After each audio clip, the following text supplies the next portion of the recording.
So in my previous video, I had mentioned that I was working on a project. The project is actually for my sensors and actuators class.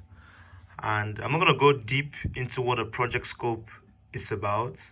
But one thing is we're going to develop a glove through which we can control that robotic hand wirelessly. So by the flexing of my fingers, the robotic hand will do the same. Now in this development phase, we're not making use of the wireless glove yet, but what we're trying to do is sending signals from this ESP32 microcontroller wirelessly to the other ESP32 microcontroller to control that robotic hand. So the ESP32 microcontroller, this would be on the glove connected to flex sensors, which would use the flex of the hand, which would be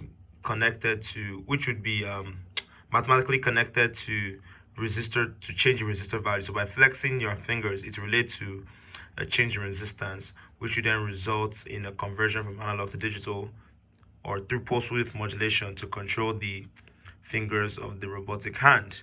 So in this case, I'm just using the potentiometer and I'm mapping the value of the change in resistance from the potentiometer, sending it wirelessly through the robotic hand.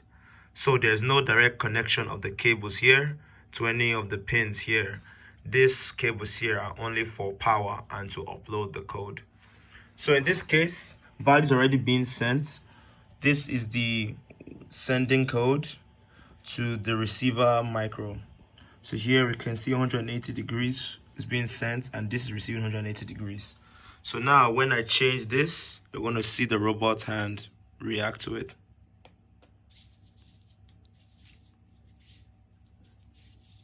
As I mentioned, there's no connection to any of the pins directly from this ESP32 microcontroller to the other one.